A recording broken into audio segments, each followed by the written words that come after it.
So today we're going to touch back up on section 1.3 and try to finish up the week 1 notes and hopefully get into the week 2 notes a little bit.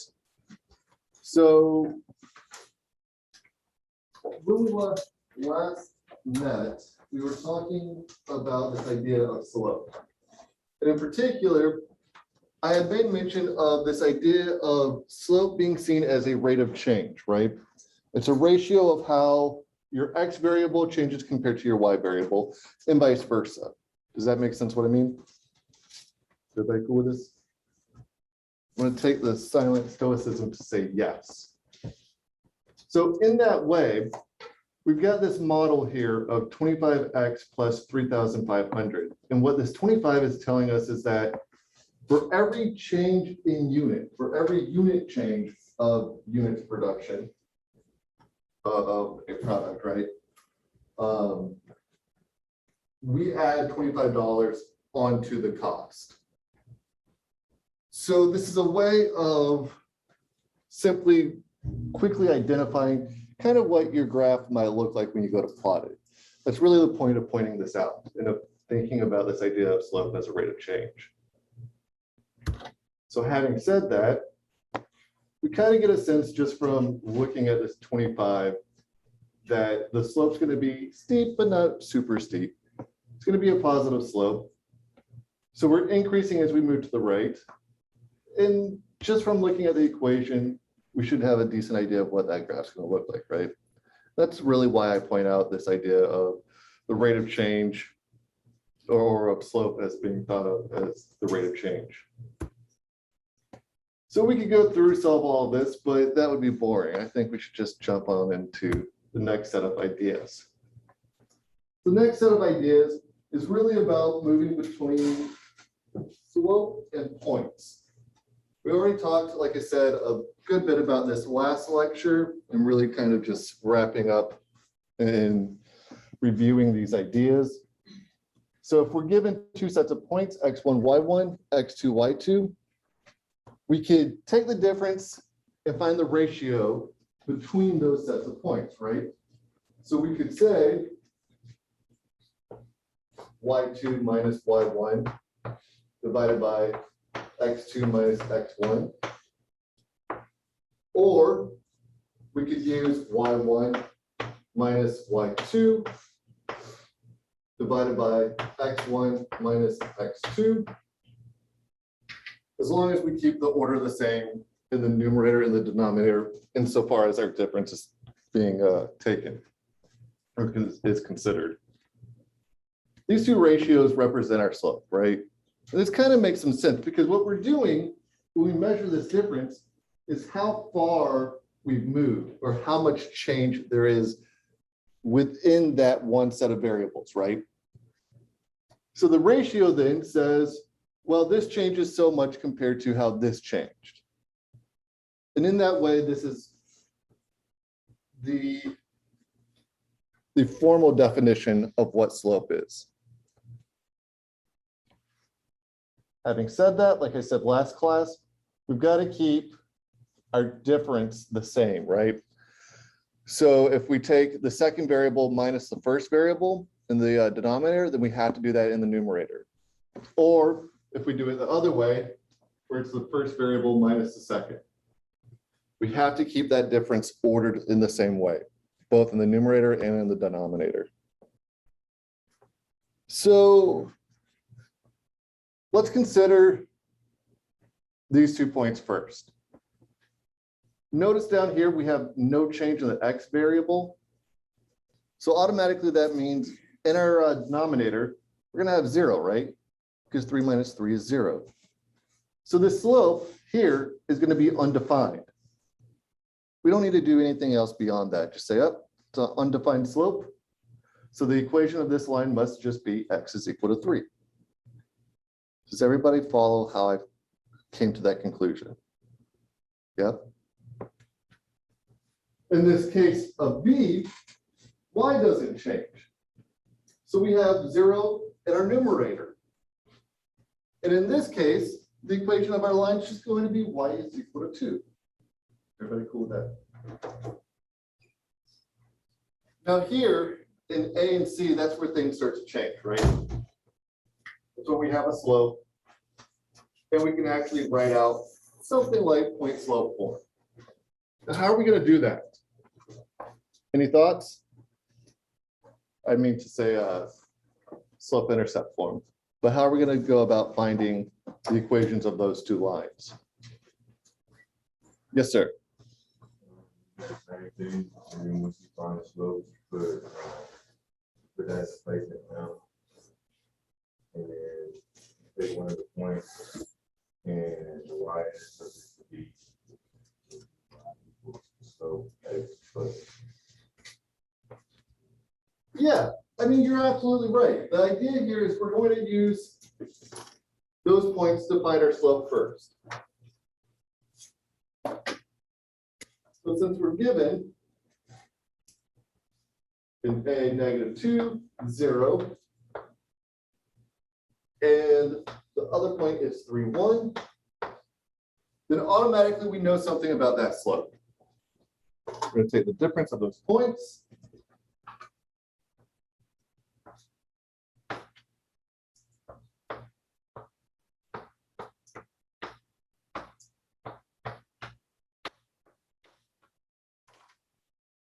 Well, y2 we can think of as 1, y1 we can think of as 0, right?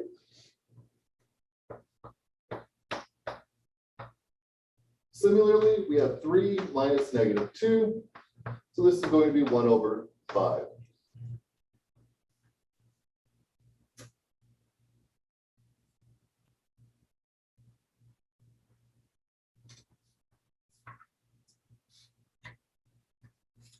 So from here, what was it you were saying we need to do? Find the y-intercept. Okay, how might we do that? You're absolutely right. We need to find some way of putting all this together with the y-intercept. Why not try using what's called point slope form? What point slope form says is that if you have some y variable, and you know one point and the slope, then the difference between your unknown y variable minus that one y point you know is equal to the slope times x minus that one x point you know. So this is called point slope form.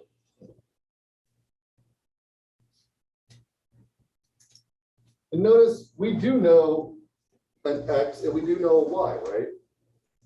So we're going to go ahead and put all this together now. We've got y minus, let's use 0 for y1, since that's convenient. 1/5, since that's m, right? Times x minus, well, the x variable that or the x value that corresponds to 0 was -2.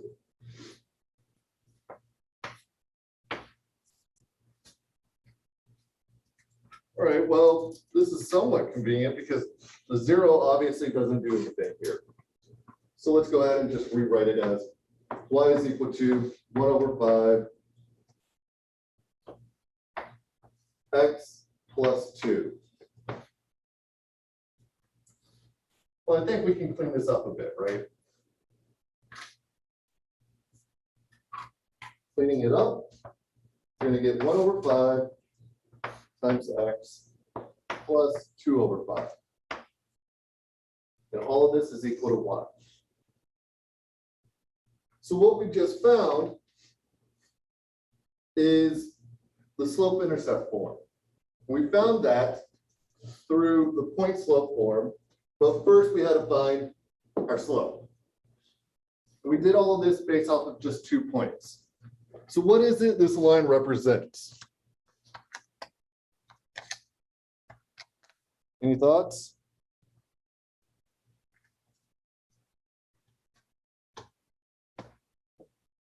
Well, this represents, or this equation, is the equation of the line that passes through those 2 points. Is everybody cool with that? And we could go about this and do this for C, but for the sake of brevity, let's pretend that we did that and just keep it chugging along. So notice they only go through and find the slope, which they do in fact agree is 1/5. And the equation we found was the equation for this line here, which goes through -2, 0, and 3, 1.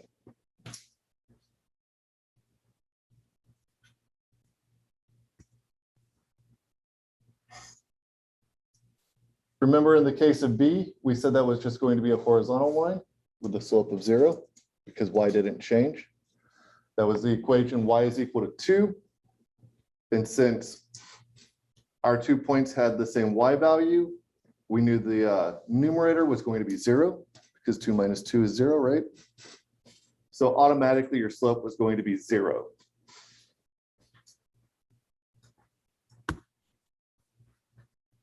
And in that last case, we said the x variable didn't change. So our denominator was going to be 0 and our slope was going to be undefined.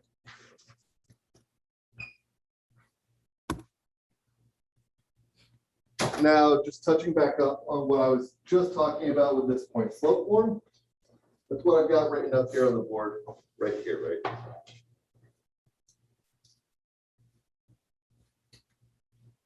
And what this does is it allows you to say you're either given a slope in a single point or 2 points and find the slope intercept form of the equation that goes through those 2 points. I know this is all so fun, right? This is exactly how y'all want to spend your first hour of the morning, working on point slope form. But this stuff does have some real world applications. Like I said the other day, if you have 2 people running and you want to intercept the other person, right? In whatever sense of that word you mean it, then what you're essentially doing in real time is solving this equation. Having said that, yeah, you don't do it mathematically in your head, you do it geometrically, but it's the same thing.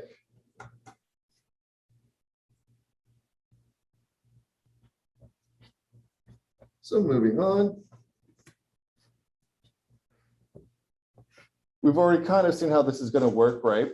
In our case, in the example I just did on the board, we had 2 points and then found the slope and used one of the points. But here they just say, go ahead, know the slope, using this other point, figure everything else out. So there's 2 different ways that point slope form can be applied to find the slope intercept form of a line.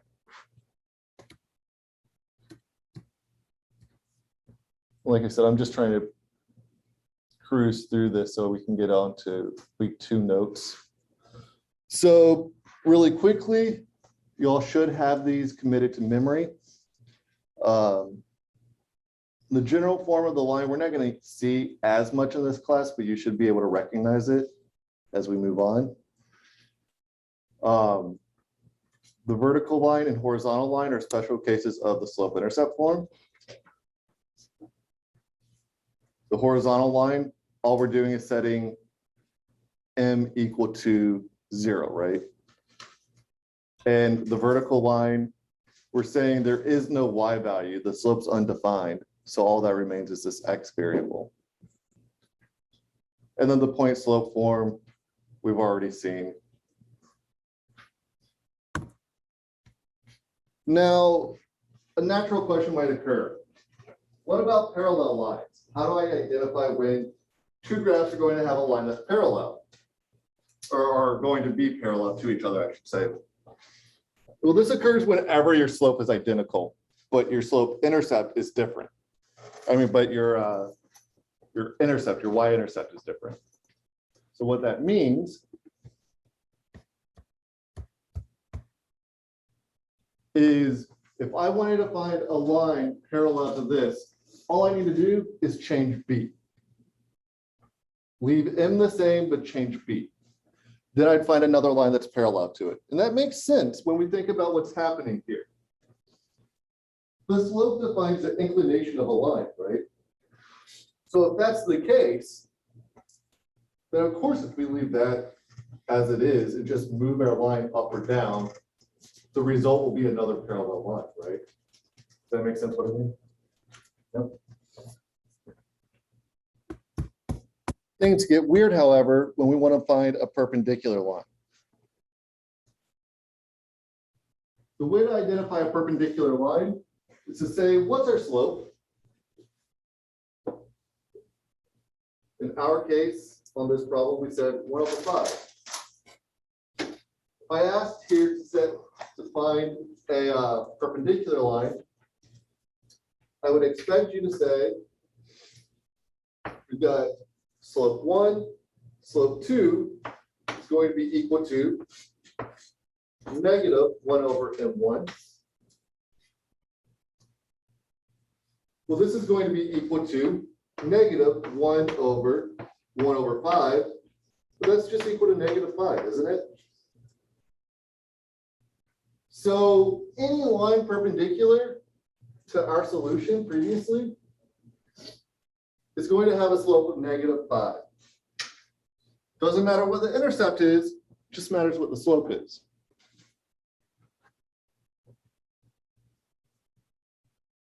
It's actually kind of an interesting turn of events when you consider what this is saying. The way lines relate to each other is through their slope, not through their intercept.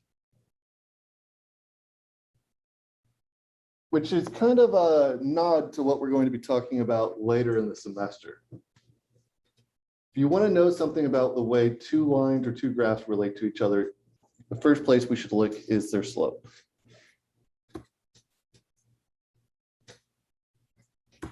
So having said that, I'm going to jump through this. That's what I thought. Awesome. I'm going to go ahead and download week 2 notes really quick. That was not what I wanted.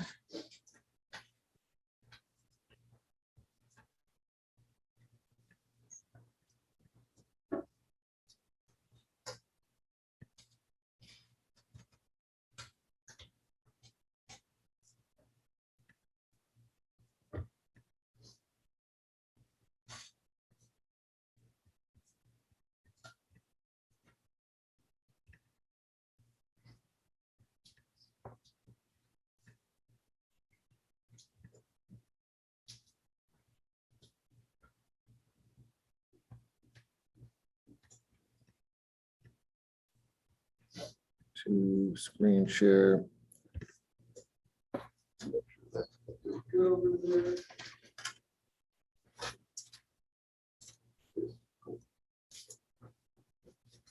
All right, so picking up with the week 2 notes, we're going to jump into section 1.4. And this idea of 1.4 is all about the function. Without reading this verbatim off of just the definition here, what's a function? Does anybody know?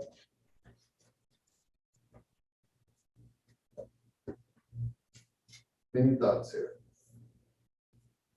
A function is an equation that says, given every x value, you're going to get only one y value. That's all it is. It's just an equation that says, give me one x value, and I'll give you one y. So as an example of something that's not a function,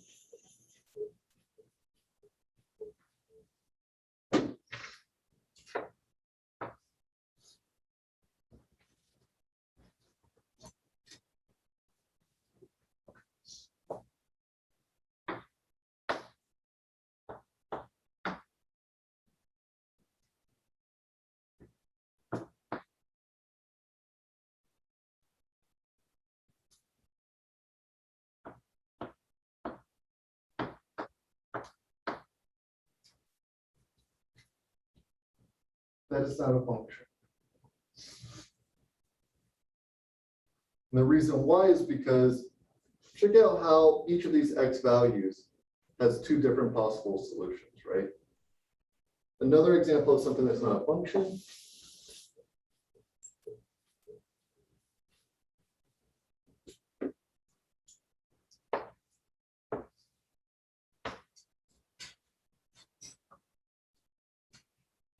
The equation of a circle is not a function. So functions are limited in what they can describe, but we like that limitation because it allows us to do some really powerful things. It allows us to say, well, in life, I expect only one result from each of my actions. So if I want to model something in the real world, I'd probably be looking for functions. Does that make sense what I mean? So having said that, and erasing my horrible circle, I don't want there to be evidence of my inability to work in art later. One of the other ideas attached to these thoughts of functions or these ideas of functions is what's called a domain and a range. So what domain and range are saying, what they're doing,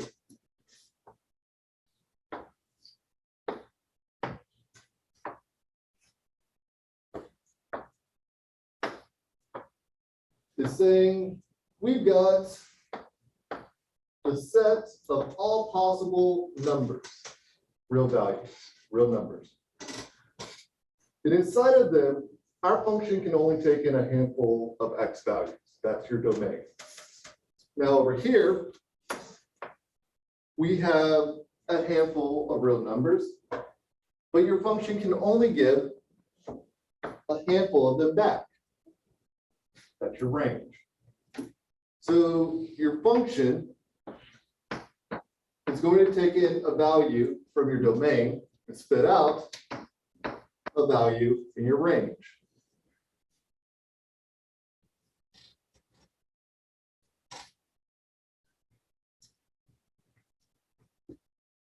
Now looking at this, can anybody give me an example of a function that doesn't spit out every real number?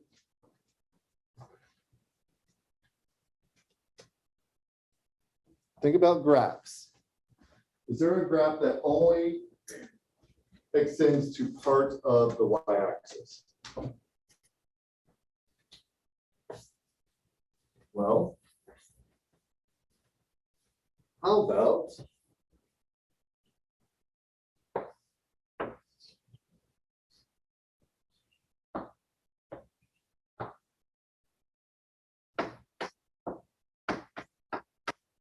x squared equal to what, right? I can take and put in whatever x value I want. But I'm only going to need to get positive y values or 0.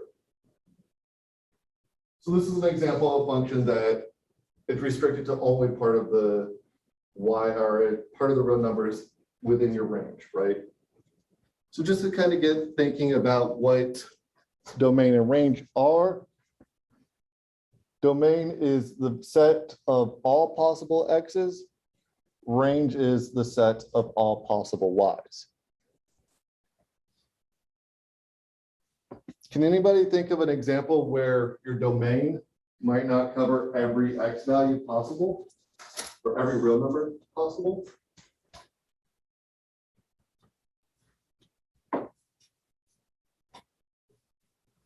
How about something like this?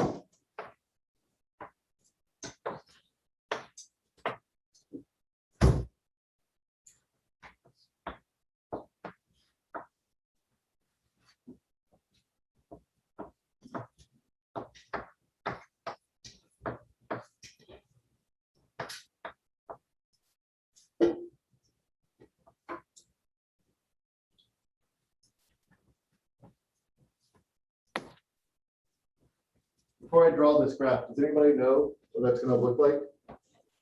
X squared minus 4 divided by x minus 2. It's going to look like, not like that. It's going to look like that, but with a hole in it.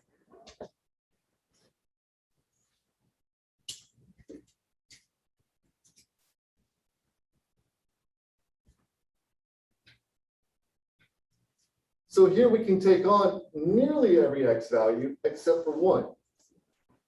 When x is equal to 2, we have a 0 in our denominator. So this doesn't have every possible number in your range. It's every number but 2. Does that make sense what I mean? Kind of, sort of. Another example, less esoteric.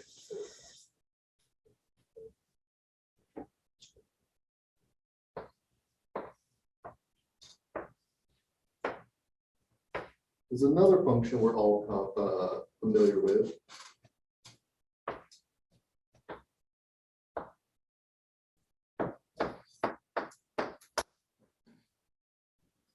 This function, we can't take in negative numbers, right?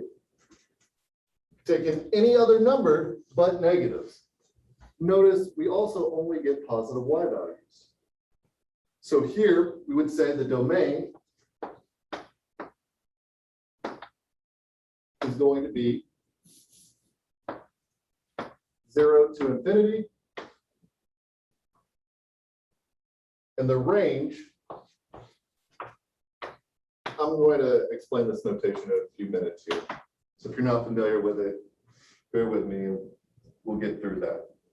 But the range here is also going to be 0 to infinity.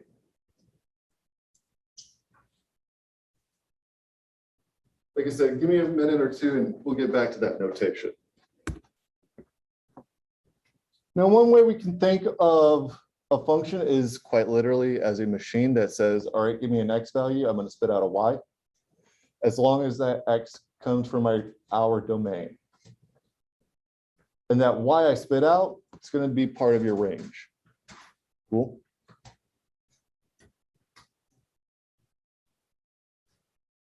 So having said that, just looking at these, any guesses which are functions and which are just equations?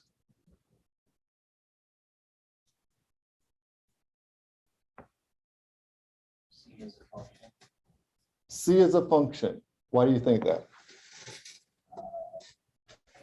The x squared over the right side would be y equals minus x squared plus b. Right. In that case, it would just be the upside down parabola, right? Yeah. All right. So yeah, C is a function. What about D or B? Think about what we talked about last class with the circle. What's the equation of a circle? X squared plus y squared is equal to r squared, right? What's 1 squared? 1, right? So this is a circle of radius 1, isn't it? And this D, that D is going to be kind of a sideways U sort of a shape, right? In A, it's just going to be a straight line. So of these two can't be can't be function.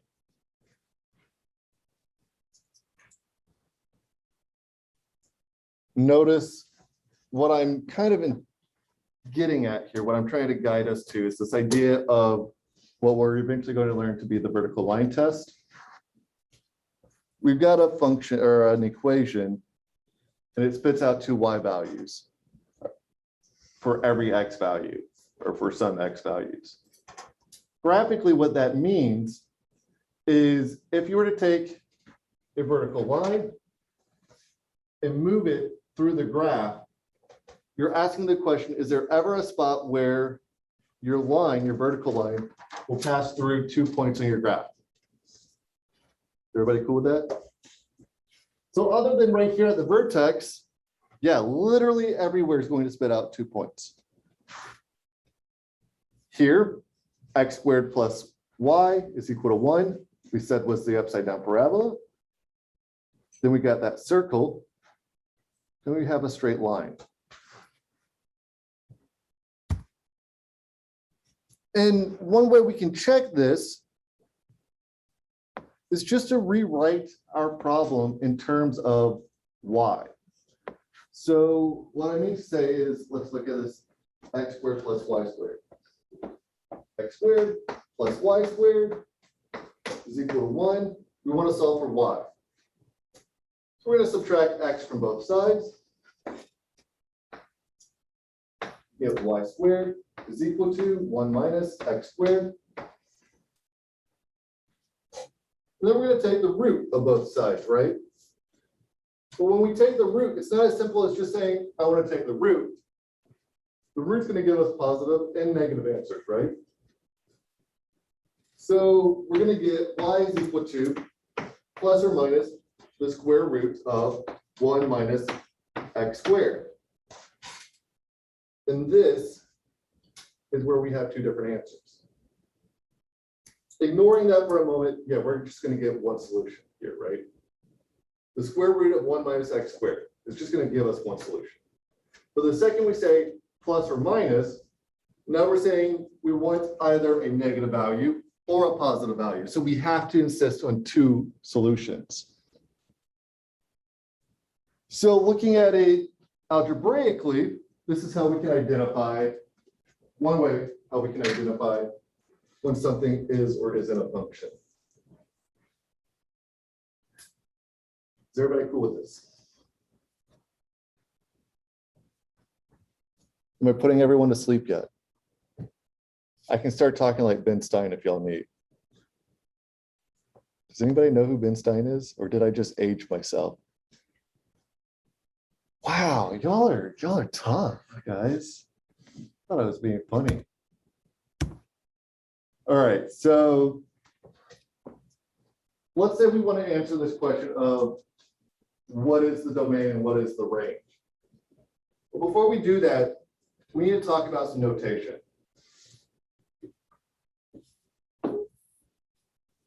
When talking about intervals of numbers,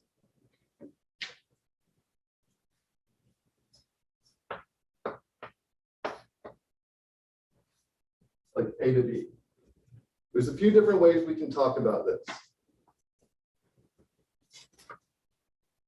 We can say A, comma B,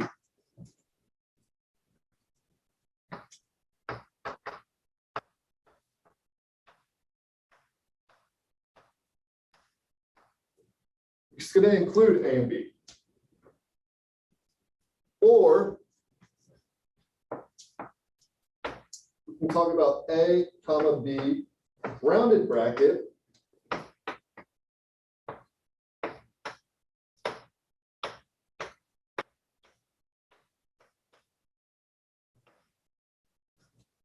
which goes all the way up to B but does not include B.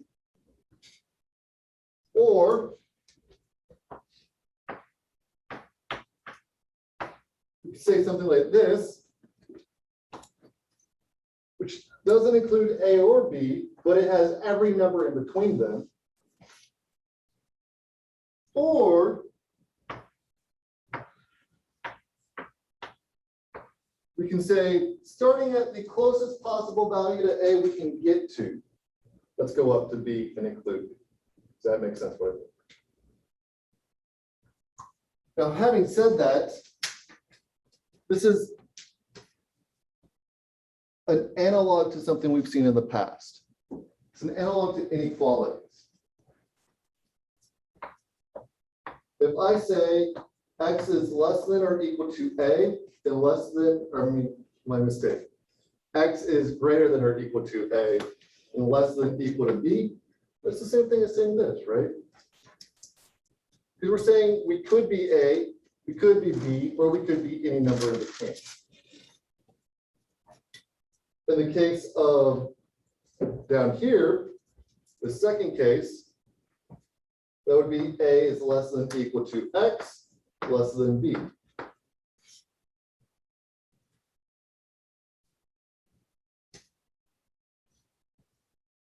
In this third case, that is A less than X, less than B.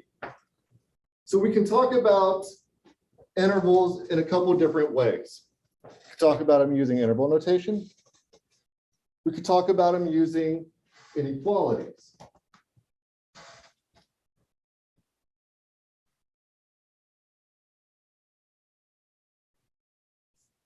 We could also talk about them using what's called set builder notation, but we're not going to get into that in this class.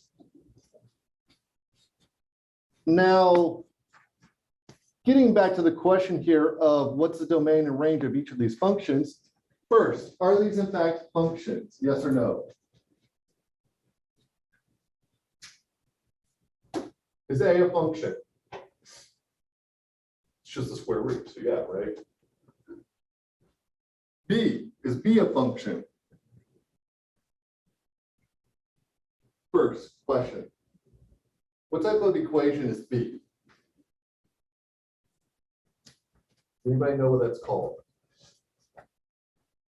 It's called a piecewise equation. And what we're doing is we're saying, whenever we have a bunch of x values that are less than 1, do this thing.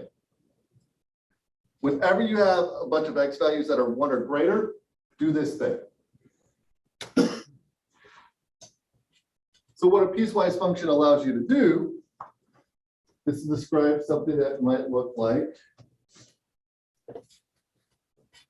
this once I get the board erased. We really need self-erasing boards.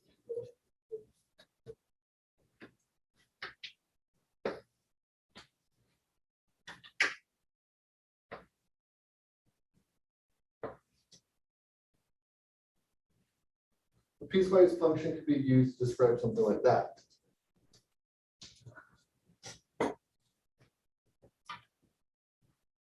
So a piecewise function, or a piecewise equation, I should say, is just something that lets you break up your equation and define it in smaller chunks if necessary.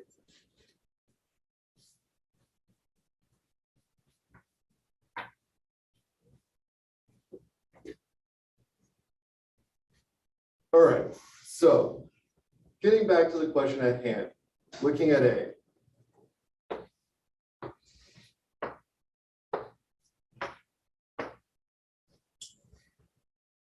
The graph of A is just going to be the graph of the square root, but shifted to the right.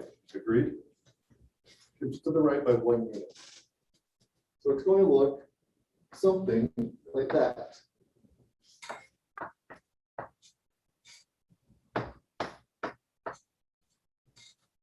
Just to check that, if x was 1, we'd get 0, right? If x is anything less than 1, then underneath the radical, we would get a negative number, so nothing comes out. Okay. Well, given this, if we want to answer the question of what's the domain, we can think of that as shining a light down perpendicular to the x-axis and just collecting where the shadow crosses. Does that make sense? So in this case, we'd have a shadow down there, right? We'd be able to say that the domain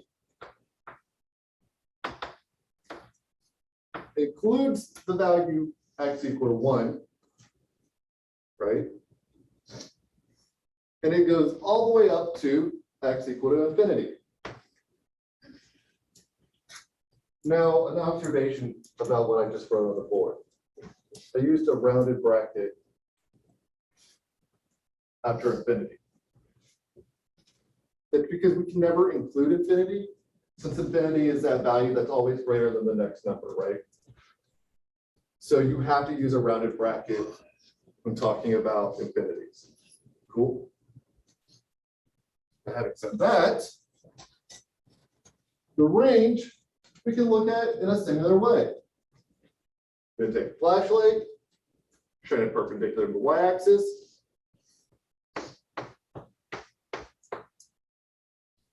And the range here is going to be from 0 to infinity, right?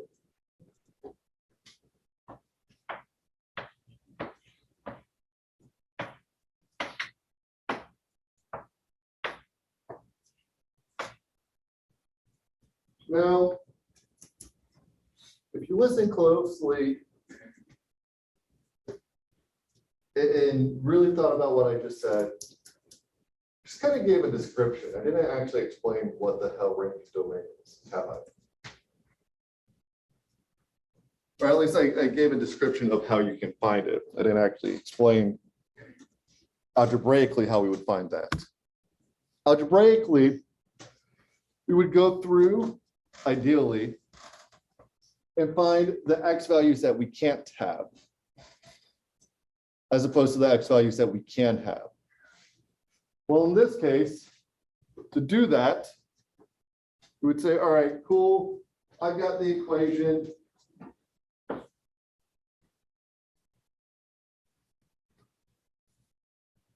Y is equal to the square root of x minus 1. And I know inside of a radical, I can't have a negative number. So the question I want to answer when talking about the range, when talking about the domain, is going to be, what makes that inside negative? Makes sense what I mean? So since I can't pass a negative number through a radical, instead of asking the domain graphically, we could ask it algebraically and say, what will make x minus 1 less than 0? And solve that. Well, the solution to that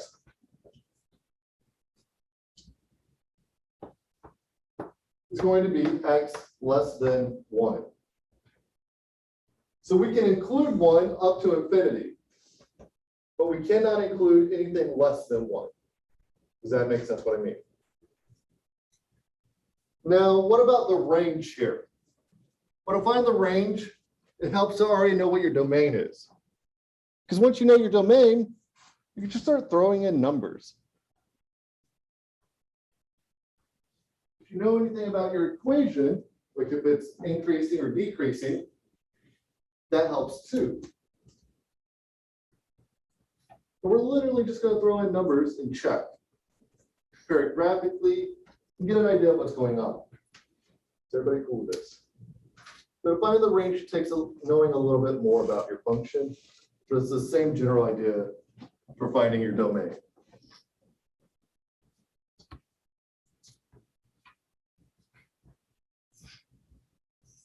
So the range, notice they have a similar idea of casting the shadow, right? To what they're trying to say with the arrows. But it's the same, isn't it? This, that inequality x greater than equal to 1, it's the same thing as saying the interval from 1 to infinity, right? Similarly, our range is from 0 and beyond. That's what we've got in this interval notation as well. So just a comparison of how we can write the range in the domain. We could use interval notation or inequalities. Excuse me.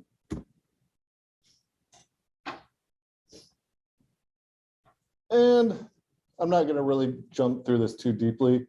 If you wanted to actually evaluate a function, you'd go through and say, all right, what's the function? Now, what x values do I want to put through it? But something I should note is the notation here. We generally represent functions as some value f, g, b, whatever you want, of x. And it looks like a symbol, parentheses with x inside. Right? And what this is saying is you have a set of instructions called whatever that symbol is. It's acting on a variable, whatever's inside of those parentheses. Does that make sense what I mean? So I assume not. What I am saying is we can think of a function by its name or by the set of instructions that represents the function or that is the function.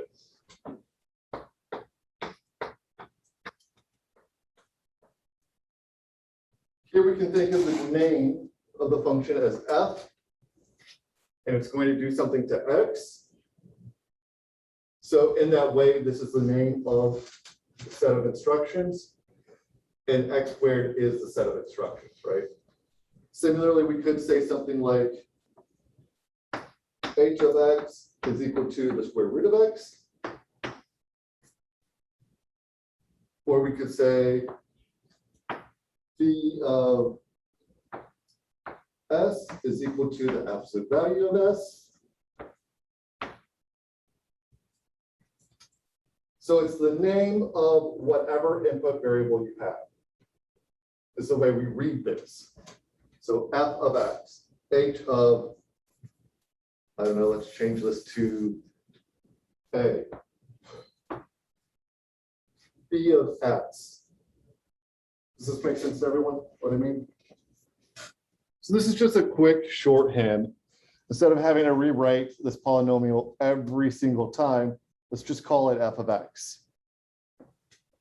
It's a function, f, and you're calling your variable x. Cool. So having said that, let's consider this example. I'd like y'all to take a couple minutes and try to rewrite A. Write A as its actual functional form, or in its functional form. While you all are doing that, I will work on B really quick.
Anybody get done with A yet?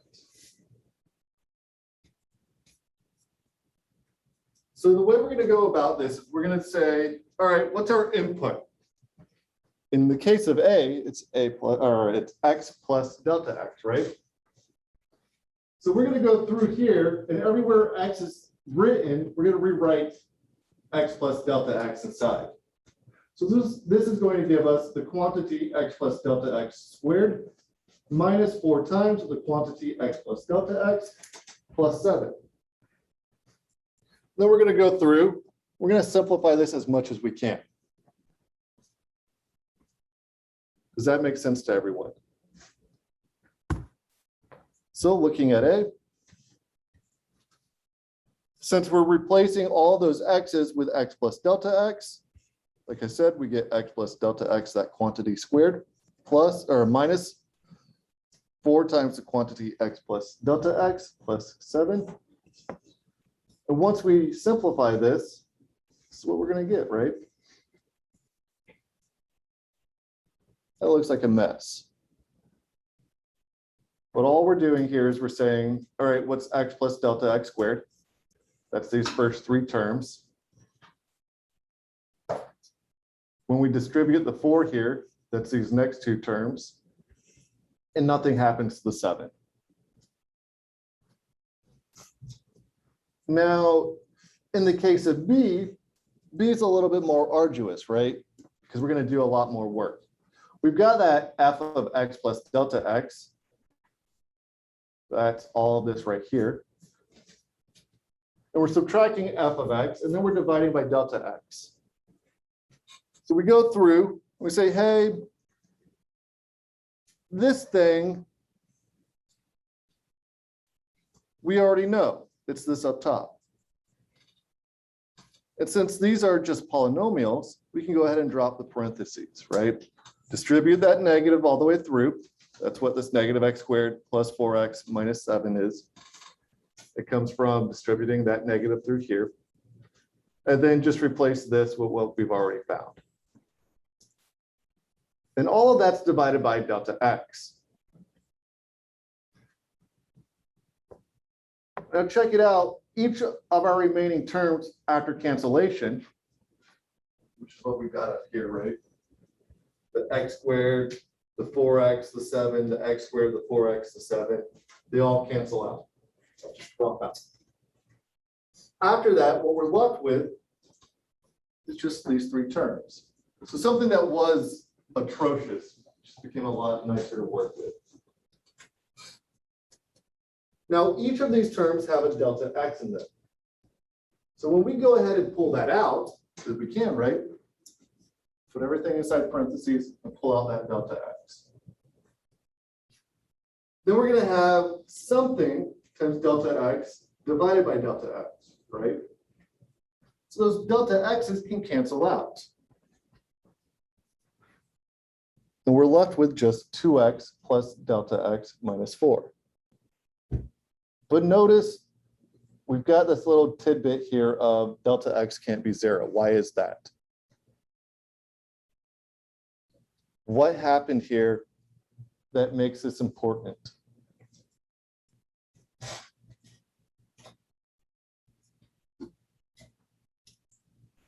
Well, we started with everything up top divided by delta X. And we can't have 0 in the denominator down here, can we? But once we worked all the way through and got to this polynomial down here, well, delta X, there's nothing that says it can't be 0, except for what we started with. So we have to make the statement, we have to point out that if these 2 things are going to be equal, then we have to say that delta X cannot be 0. Because looking at this alone, there's no reason why we should think that it can't be. But if we didn't know where we started from, then it'd be a problem. Does that make sense what I mean? Kind of, sort of? So what I'm saying is, after simplifying, this equation is not actually equal to this equation up here. Because this equation can't let delta X be 0, but this one can. So in order for these two things to be equal, we have to say down here, delta x is restricted. Because otherwise they're the exact same equation, except when delta x is 0. Does that make sense? Yeah, cool.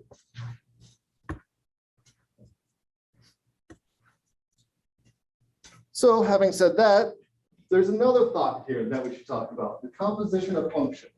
The composition of functions is just saying you've got a function and a function and a function and a function. It's like function inception.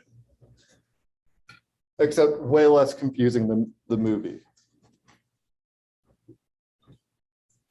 Really, nobody appreciated that reference? Man. All right, well, this idea, like I said, is you've got a function inside of a function. So what does that mean? What does that look like? Let's say we've got a function, let's call it f, and it's equal to x squared. And let's say we've got another function, let's call it g.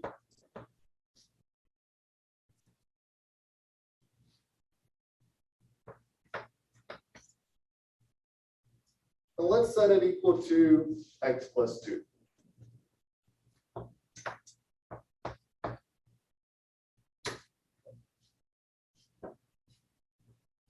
Well, the composition of functions f of g of x, what this is saying is you're going to take the function f, you're going to put g inside of it.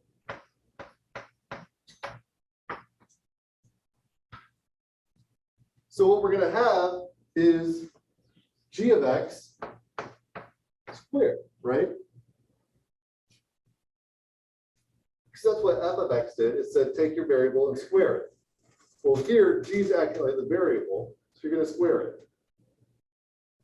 But g is its own function. It was x plus 2.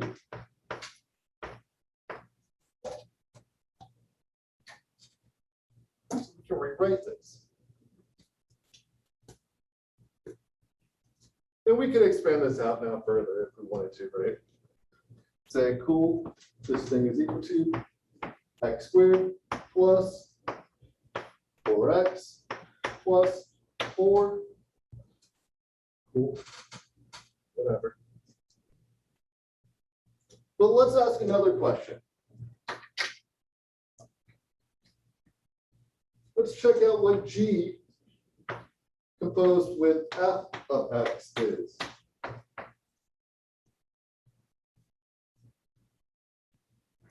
Well, this is going to be g of f of x.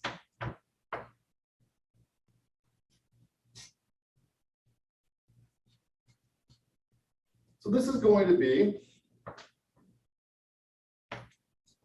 f of x plus 2, right? Because that's what g was. G said take your variable, add 2 to it. Well, f of x is playing the role of our variable here, right? Now, when we come back and we say what's f of x, well, f of x is just x squared. So this thing is now going to be x squared plus 2. Which brings us to an important point. The order of composition changes the function. Or at least it can change the function. There's a handful that it doesn't.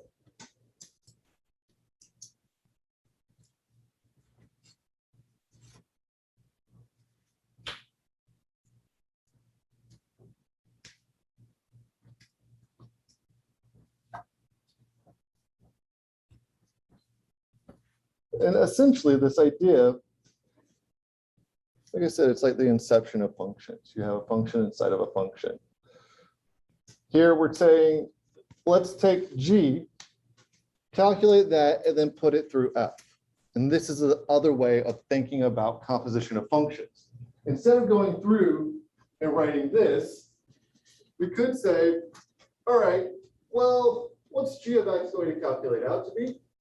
If we wanted to put a number through here instead of x, let's say we wanted to put 2 through. And we could come through and say, all right, 2 plus 2 is 4. Cool. Passing 4 now through x squared, that's going to be 16. Or we could go all the way through and say 2 squared is 4 plus 8 plus 4, 16.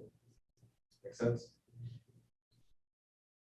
And that's what we're trying to illustrate here with this idea of taking your output of G and putting it through F when you have the composition of F with G.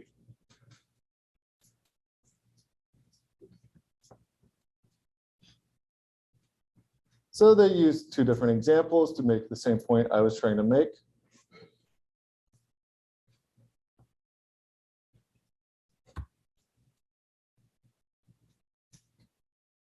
In having gotten to this point, there's another natural question. Let's say instead of being given X, you're given Y, and you want to know what X is. This is the same idea as saying, how do you get to the mall from your house, your apartment, whatever? Think of that path as a function. The return path would be the inverse function. It gets you back to where you started, right?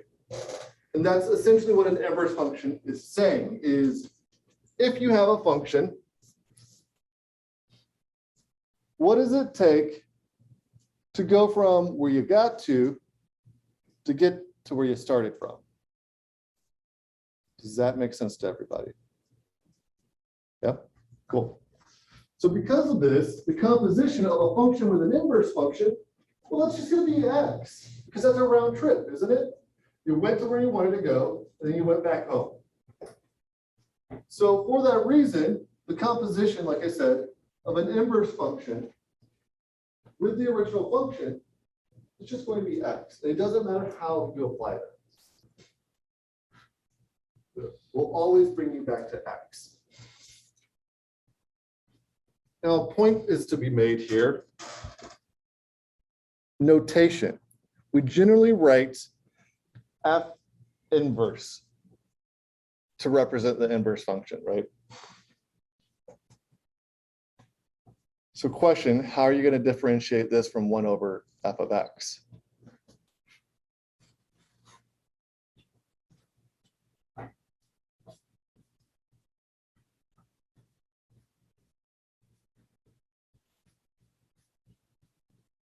Generally said,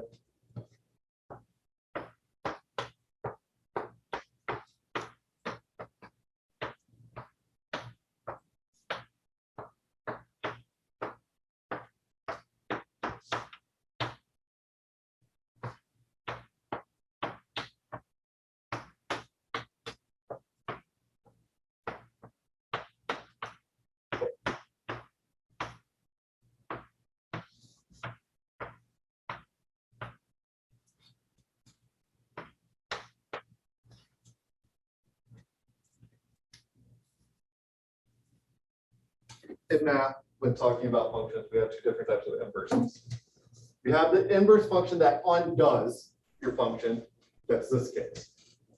Then we have the inverse of a function, which is 1 over f of x. Enter it in this way. So be mindful of notation. It is a mess and it is obnoxious. The difference here is where this inverse sign actually shows up. Having the inverse sign attached to f means you're talking about the inverse function. Having the inverse sign attached to the outside, do that, means you're taking 1 over f of x. Is everybody cool with this?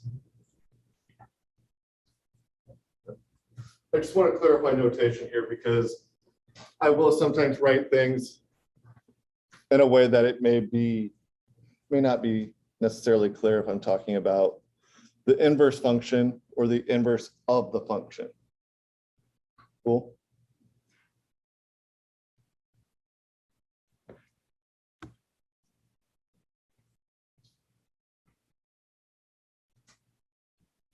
Already talked about that. Now, a cool fact shows up when talking about inverse functions. The graph of an inverse function is going to be the reflection of the graph of your original function across the line x is equal to y. So notice here we've got this function, kind of wavy, right? When you reflect it across the line x equal to y, it's going to give you the graph of your inverse function. And the reason why this happens is because what the inverse function is doing is it's saying, let's treat y like x, and let's treat x like y. So we're flipping those. We're flipping the ordered pairs, essentially. The function takes you from A to B. Well, the inverse function says you got to B. Where did you start at? So you're going from B to A. For that reason, the ordered pairs flip. And what comes out of that is a graph that looks almost identical to the graph of your function, except it's reflected across the line y is equal to x.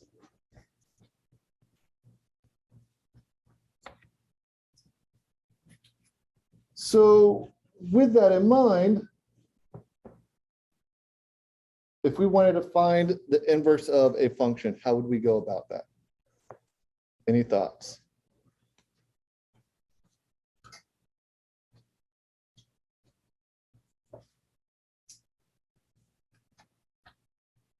So let's say I gave you,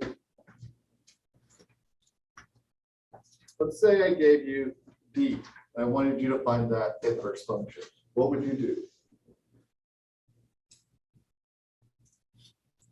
First, start by writing your function. You got f of x is equal to, we're going with D here, so that's 2x minus 5.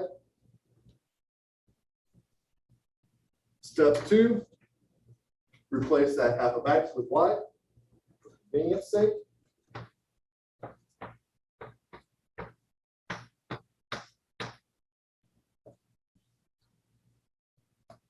Now, you can think of this in one of two different ways.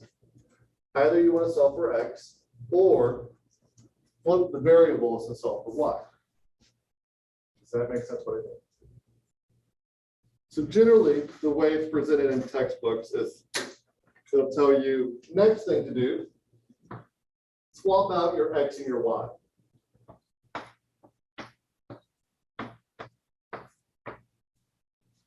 From here, solve for y. This is generally how most textbooks will say it.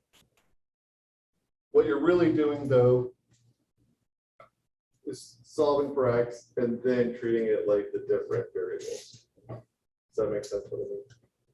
So they kind of have the order of what's technically happening backwards, but ends up in the same place, so it doesn't really matter.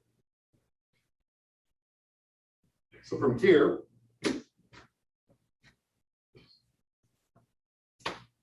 I'm just going to solve for y.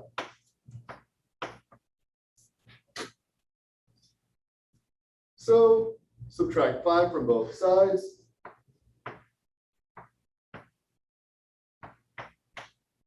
My mistake, add 5 to both sides. And then divide by 2. Yep.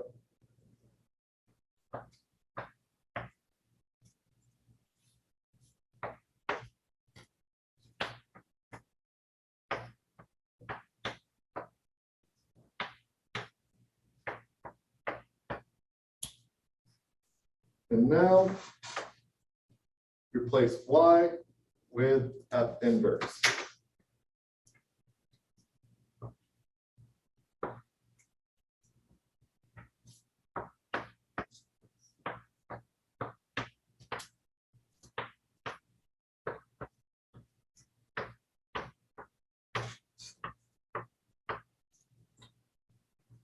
It's the typical process.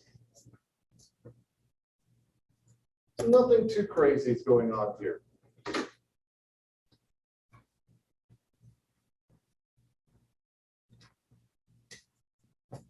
Something worth pointing out, they don't distribute the 1/2 all the way through. You don't necessarily have to. I do it just because I like to simplify things as much as I can. But on an exam or something, you could have left it as 1/2 times the quantity x plus 5. Cool.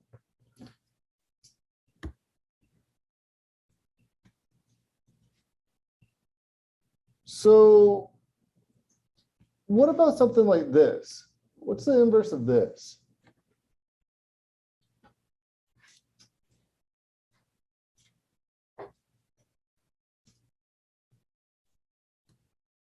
The inverse of this we can think of first in terms of just the graph. The graph of the inverse of this should be the reflection, right?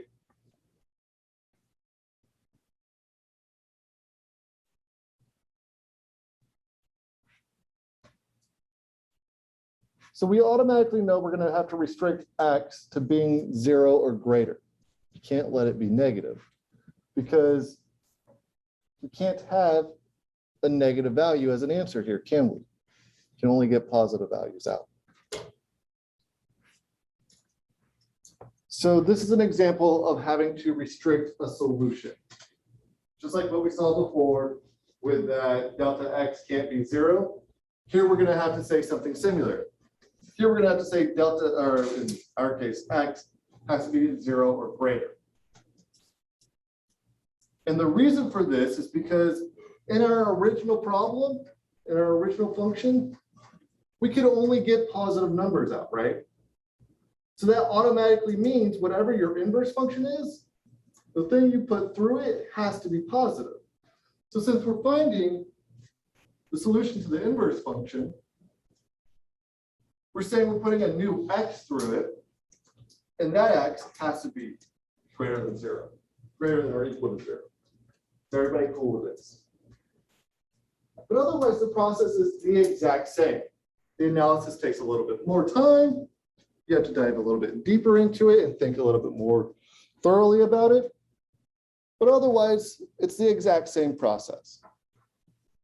Notice they go through, they say, all right, cool, replace our function with y, then swap out x and y, solve for y.